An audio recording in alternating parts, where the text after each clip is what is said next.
Hello student. देखिए, बात कर रहे थे हम 11th क्लास से 12th चैप्टर थर्मोडायनेमिक्स। और मैंने इससे पहले कल आपको सी वी क्या होते हैं, यानी आप कहें तो एक नियत दाब पर विशिष्ट ऊष्मा और नियत आयतन पर विशिष्ट ऊष्मा, उसके बारे में पढ़ा था।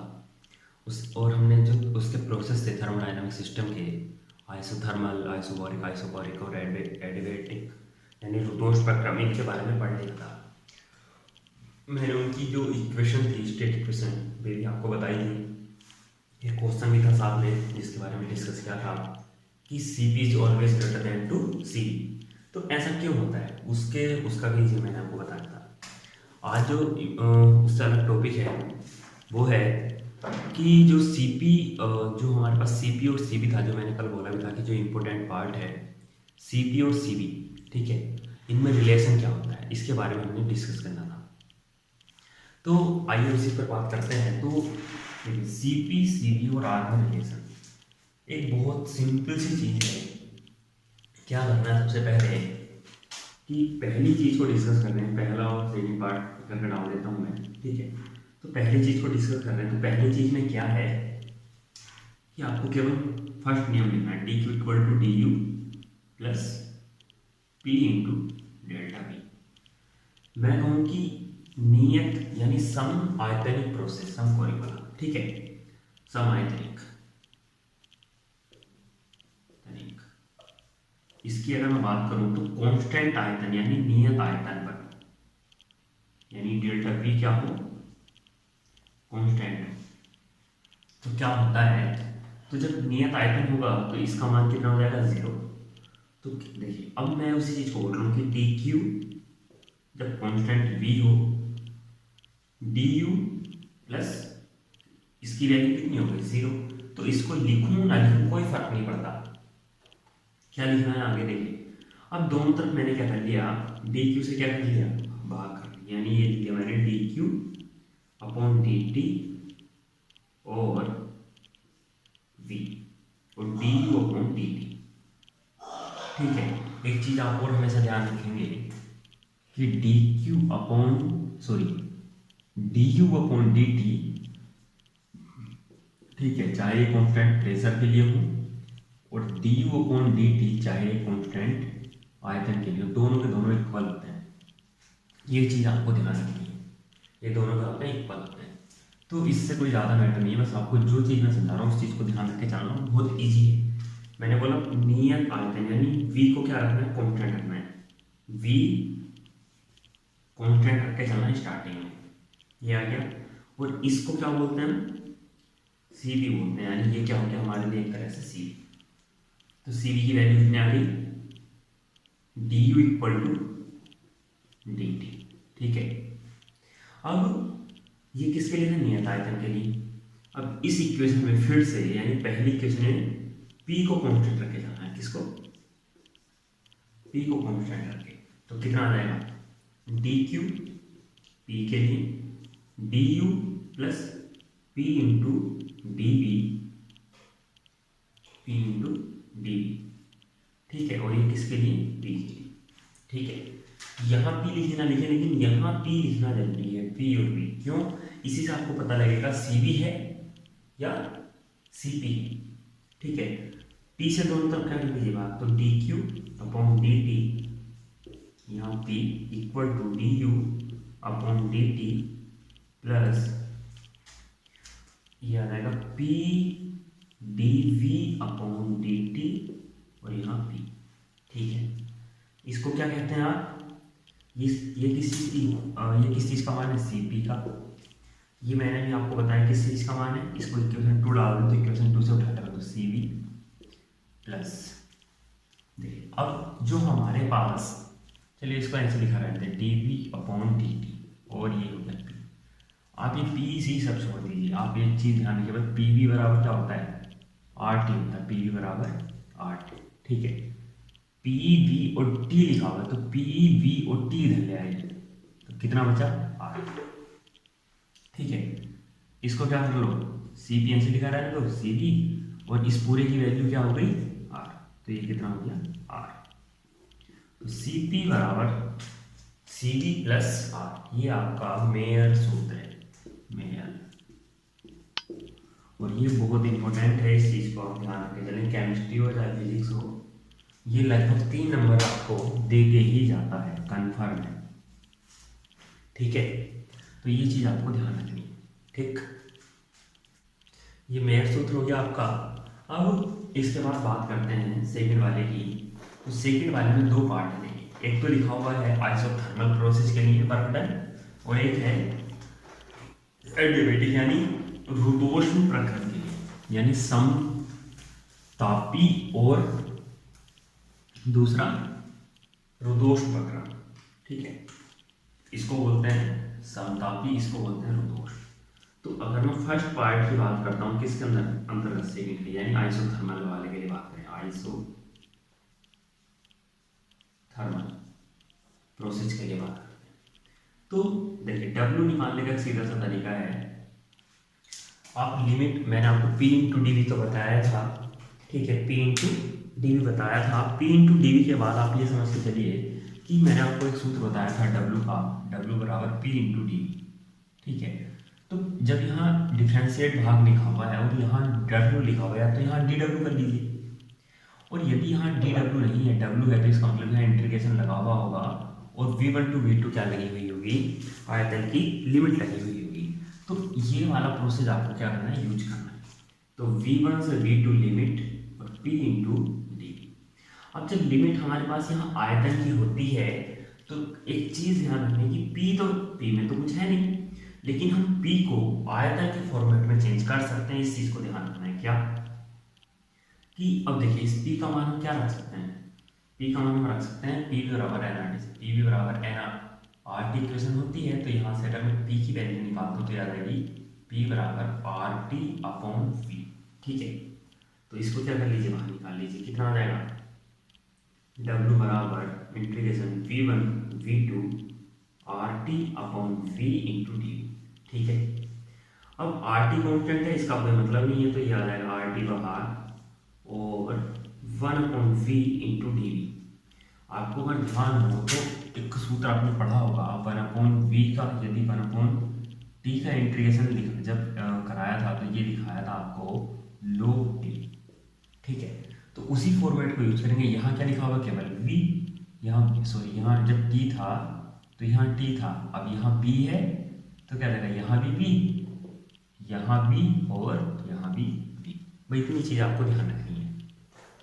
ठीक है, तो ये आ जाएगा आर टी, और यहाँ से मैं इसको हटा देता हूँ V1 से V2, और ये आ जाएगा log v और लिमिट V1 टू V2, तो आर टी और लिमिट रखेंगे तो log V2 minus log V1। ठीक है, आपको एक सूत्र और याद होगा, log A minus log V equal to होता है log A अपॉन V, ये है।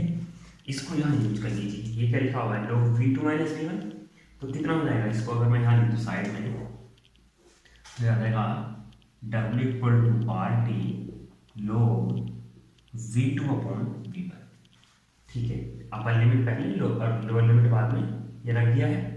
अब इसके बाद क्या करना है कि हमारे पास देखिए यहाँ लोग के 2 बेस होते हैं, एक ई बेस होता है, लोग ई बेस, और एक होता है टैन बेस। तो लोग ई बेस से टैन बेस में बदलने के लिए केवल कितना करना होता है, 2.303 से मल्टीप्लाई, और ये बेस चेंज हो जाता है इसका टैन में, और V2 अपॉन V1। ये आपका फाइनल फॉर्मूला है समतापी प्रक्रम में किए गए कार्य का। किसका, आप समतापी प्रक्रम में जो किया गया कार्य होता है वो किसके जगह निकालेंगे, W बराबर 2.303 R T log tan base V2 upon V1। कैसे निकाला, सूत्र यूज करेंगे, W बराबर V1 to V2 P into D V. यहाँ से फिर हमने क्या किया, P की वैल्यू निकाली, कहाँ से, PV बराबर आर टी से, और उठा के कहाँ रखिए, यहाँ P की जगह, वहाँ से आर टी बाहर, 1/v का जो फॉर्मूला होता है वो क्या हो जाता है, log v। तो फिर बाद में अपर और लोअर लिमिट रखेंगे, उसके बाद यहाँ से सूत्र यूज करेंगे log प्रॉपर्टी का, log a minus log b equal to log a upon b, वहाँ से log V2 अपॉन V2 आपका आ जाएगा। आर टी तो कॉन्स्टेंट चल रहा है बाहर, बेस चेंज किया करो तो 2.303 आ गया जाएगा। सेकेंड प्रोसेस है इसका, ठीक है। सेकेंड प्रोसेस में किसका है, एडियाबेटिक का, यानी यही वाला जो भाग लिखा हुआ है रुद्धोष्म प्रक्रम का, ठीक है। अंतर कुछ नहीं है, वैल्यू यहाँ से फिर वापस यही उठाई जाएंगी, बस अंतर क्या आएगा, क्योंकि यहाँ आपने क्या ध्यान दिया है कि यहाँ आपने एक इक्वेशन, आपको ध्यान हो तो मैंने आपको लिखाई थी P V equal to constant, लिखाई थी किसके लिए, समतापी के लिए, और एक लिखाई थी पी वी की power gamma equal to constant, ये थी किसके लिए, रुद्धोष्म प्रक्रम के लिए। तो बस इस इक्वेशन का यूज करके जाना है, किसका, मैं यहाँ लिख देता हूँ साइड में, पी वी की power gamma equal to constant. इसका मतलब ये भी है कि पी वन वी वन की power gamma, P two V two की पावर गामा इक्वल होता है, या यहाँ एक कॉन्स्टेंट लगा लीजिए के, ठीक है। इस चीज़ को आपको ध्यान रख के चलना। अब यहाँ क्या है, लिखेंगे W equal to integration V one से V two limit P into D, ठीक है।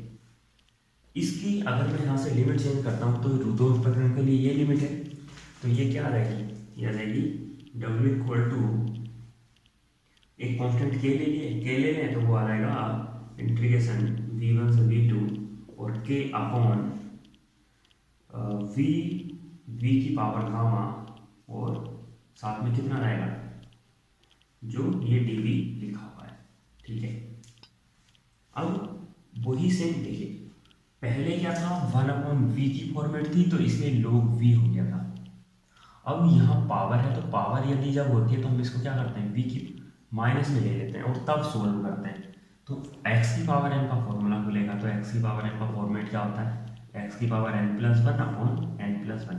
ये इंटीग्रेशन के लिए है, अवकलन के लिए जो होता है वो होता है x की power n equal to the n into x की पावर n-1। तो ये वाला नहीं है, इंटीग्रेशन कर रहे हैं तो ऊपर वाला फॉर्मेट यूज होगा, ठीक है, ऊपर वाला फॉर्मेट यूज होगा, और ये हम यूज करके चल रहे हैं समीकरण। तो ये जाएगा W equal to V one V two, के बाहर ले लीजिए, यहाँ इसको मैं हटा के लिख लेता हूँ, डब्ल्यू इक्वल टू के, कॉन्स्टेंट बाहर आ गया, दोबारा लिख लेते हैं, डब्ल्यू इक्वल टू के और वी वन से वी टू और v की पावर का माइनस गामा और डी। अब इसको खोलते हैं तो यह जाएगा डब्ल्यू के ऐसी और v की पावर माइनस गामा प्लस 1 बटे माइनस गामा प्लस 1 और v1 से v2 लिमिट। ये वाली चीज कॉन्स्टेंट है, इसको बाहर निकाल लीजिए तो यह आ जाएगा w बराबर k अपॉन 1 माइनस गामा, क्योंकि यहाँ देखिए 1 प्लस है, गामा माइनस का, तो वो बाहर लिख लिया, और अंदर क्या बचा, v2 की पावर माइनस गामा प्लस 1 और माइनस v1 की power gamma minus 1, sorry plus, और ये माइनस। अब अगर मैं इसको नीचे लेके जाता हूँ तो क्या हो जाएगा, पावर चेंज हो जाएगी, तो पावर चेंज हो जाएगी एक की, पावर चेंज करेंगे तो कैसे करेंगे, W ऐसे कैसे, के अपॉन 1 माइनस गामा, ठीक है, जो ये लिखा हुआ था ये वाला टर्म। अब यहाँ से चेंज करो, ये आ जाएगा 1 अपॉन v2 की power 1 minus gamma, sorry gamma minus 1, और यहाँ 1 अपॉन v1 गामा माइनस 1, ठीक है। अब इस के के अंदर क्या कर लीजिए, मल्टीप्लाई, तो W बराबर 1 माइनस गामा तो ऐसे रहेगा इक्वल टू यहाँ रहेगा के और v2 की पावर गामा माइनस 1 के v1 की पावर गामा और माइनस 1। अगर मैं यहाँ से देखिए केवल मैं इतने भाग की बात करता हूँ तो ये आ जाएगा, यहाँ से निकालो तो p1 बराबर के अपॉन v1 की पावर, या इस k का मान यहाँ से उठा कर रख लीजिए, बात वही आ जाएगी, k की जगह मैं ये भी लिख सकता हूँ और ये भी लिख सकता हूँ। तो जहाँ v2 है तो v2 वाला टर्म, और जहाँ 1 है वहाँ 1 वाला टर्म उठा के रखो, तो w equal to 1 upon 1 minus gamma और p2 v2 की पावर गामा अपॉन जो नीचे लिखा हुआ है v2 gamma minus 1, p1 v1 की पावर गामा अपॉन v1 की पावर गामा माइनस 1।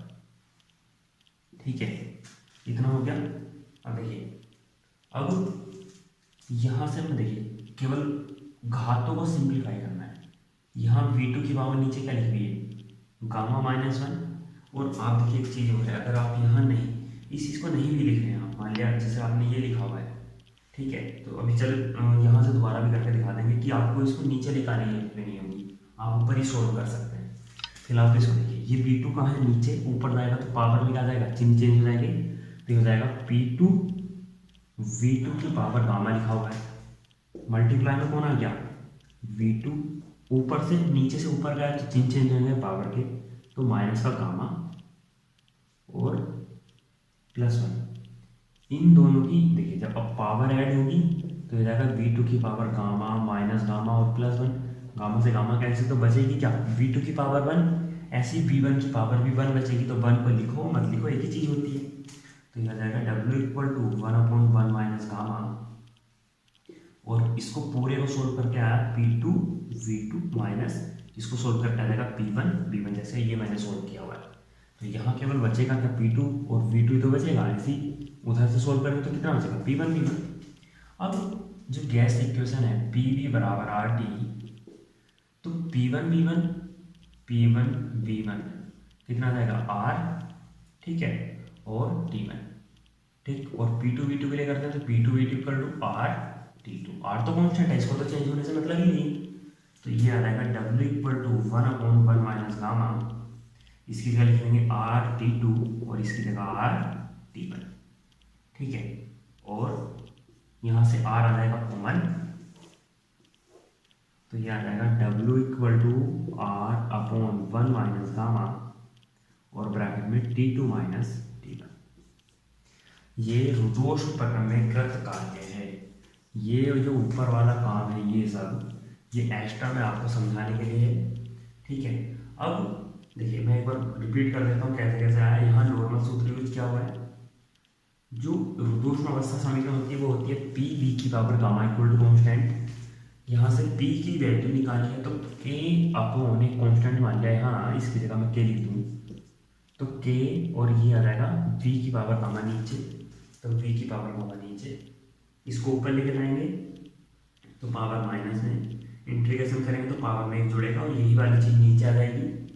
और बाद में क्या रखी है, लिमिट, ये, और जो नीचे का काम माइनस के गामा +1 है इसको 1 माइनस गामा के फॉर्मेट में आगे लिख दिया।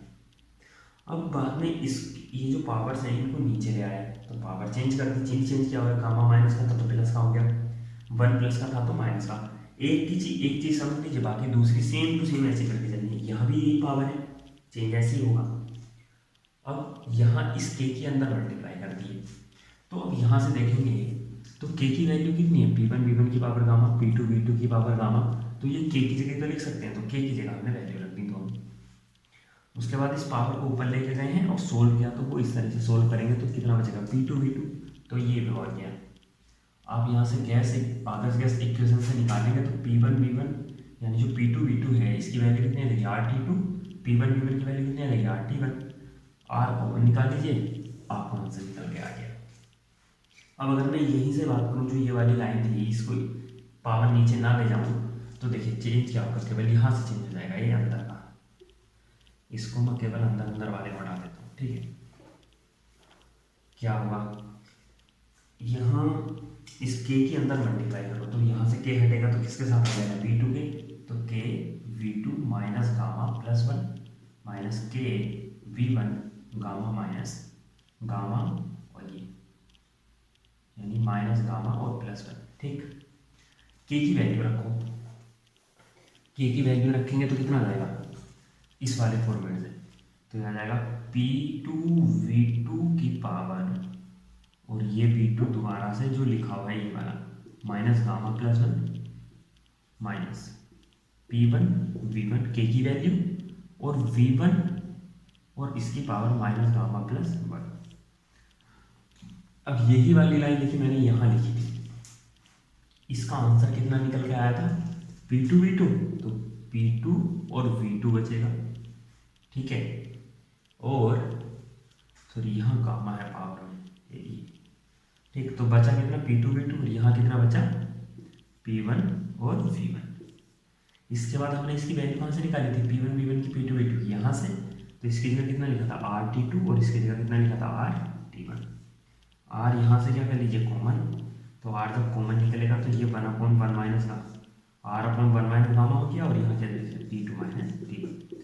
तो जिस तरह से आप चाहे वैसे कर सकते हैं। आप पावर इस चीज़ को अपॉन में लेके जाना चाहें तब कर सकते हैं, या डायरेक्ट मल्टीप्लाई करके कर सकते हैं, जैसे यहाँ लिखा हुआ है सामने। तो किसी भी तरीके से करें आंसर सेम आएगा, कोई अंतर नहीं आएगा। लेकिन इन दोनों का यूज, ये जो डायरेक्ट फॉर्मूले हैं ये आपको याद होने चाहिए। इनका यूज आप आगे इंपॉर्टेंट टॉपिक आएगा आपका कार्नोट साइकिल, ठीक है, या कार्नोट चक्र, आप वहाँ उसकी इफिशिएंसी यानी दक्षता निकालने के लिए करेंगे। वहाँ 4 प्रोसेस होंगे, 2 आइसोथर्मल के होंगे, 2 एडियाबैटिक के होंगे, यानी दो समतापी प्रक्रम होंगे, और 2 रुद्धोष्म प्रक्रम होंगे। ठीक है, दोनों में इनके कार्य यूज होंगे स्टेट के अकॉर्डिंग। 2 बार ये लगेगा, और 2 बार जो इससे पहले किया था लोग वाला वो लगेगा। तो इनको आप डायरेक्टली वैल्यू याद रखिए।